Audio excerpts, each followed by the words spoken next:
আসসালামু আলাইকুম। সবাই কেমন আছেন? আশা করছি সবাই অনেক অনেক ভালো আছেন। আল্লাহর রহমতে আপনাদের দোয়াতে আমরা অনেকটা ভালো আছি। তো অনেক দিন হলোই কোনো ব্লগ আপলোড করিনি।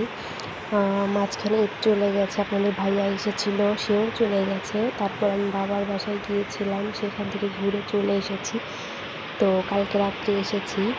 তো আজকে সকালবেলা আমি কালকে রাত্রে বিছানার চাদরটা চেঞ্জ করে নিয়েছিলাম, যেহেতু বাসায় ছিলাম না, এই জন্য শুধু বিছানার চাদরটা চেঞ্জ করে রাত্রে ঘুমিয়েছিলাম।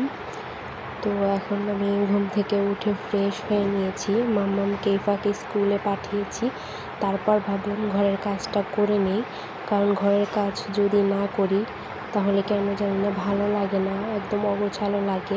বিশেষ করে যদি বিছানার চাদরটা আমি টান টান করে না রাখি, আমার কাছে কেমন যেন লাগে, জানি না আপনাদের সাথে কেমন হয়, আমার সাথে এটাই হয়, আমার কাছে ভালো লাগে না।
এখন হলো আমি সকালের খাবার খাবো। তো খাবারটা খেয়ে মাম্মামের জন্য টিফিন নিয়ে যাব, টিফিনের সময় হয়ে গেছে। তো এখানে আমি ডিম পোচ করে নিয়েছি, এখানে আছে বাদামের ভর্তা, এখানে আছে তিলের ভর্তা। এখন আমি ভাতটা খেয়ে নেব। ভাত ছিল কালকে রাত্রের, সেটাই আমি গরম করে নিয়েছি, সেটাই খাবো, আর মাম্মামের জন্য টিফিন নিয়ে যাব।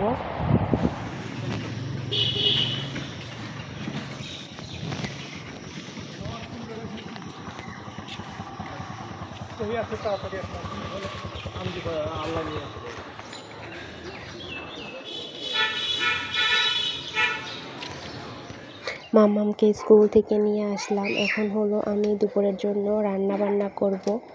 তো কালকে রাত্রে মাম্মাম বলেছিল আজকে গরুর মাংস খাবে, এই জন্য আর কি গরুর মাংস রান্না করছিলাম। আমি স্কুলে যখন মাম্মামের টিফিন নিয়ে যাই তখনই আমি গরুর মাংসটা বের করে রেখে গিয়েছিলাম, যেন বরফটা ছেড়ে যায়, আমি আসার পরে রান্নাটা করতে পারি। তো যে বলা সেই কাজ, মাংসটা ছেড়ে গেছে, এখন শুধু আমি মশলা দিয়ে প্রেসার কুকারে বসিয়ে দেব।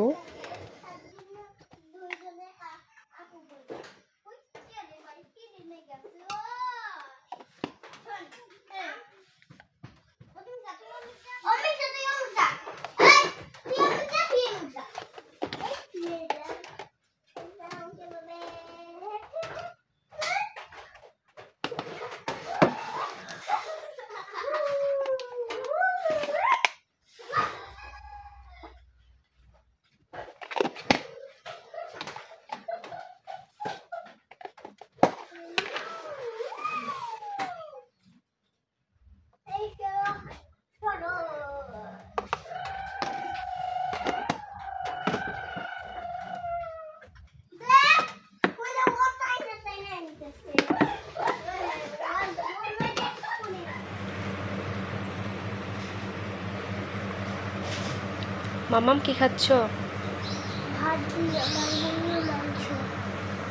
খেয়ে বলো তো কেমন হয়েছে। তাই খাও।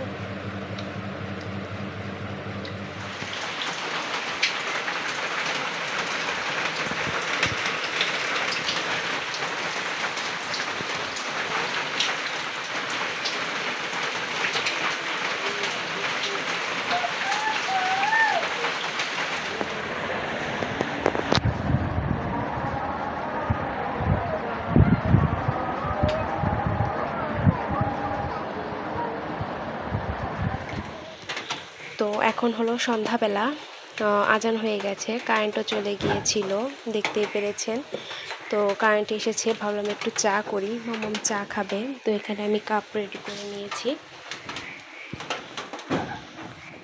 এখানে মাম্মামের জন্য কাপ রেডি করেছি, আমার জন্য কাপ রেডি করেছি।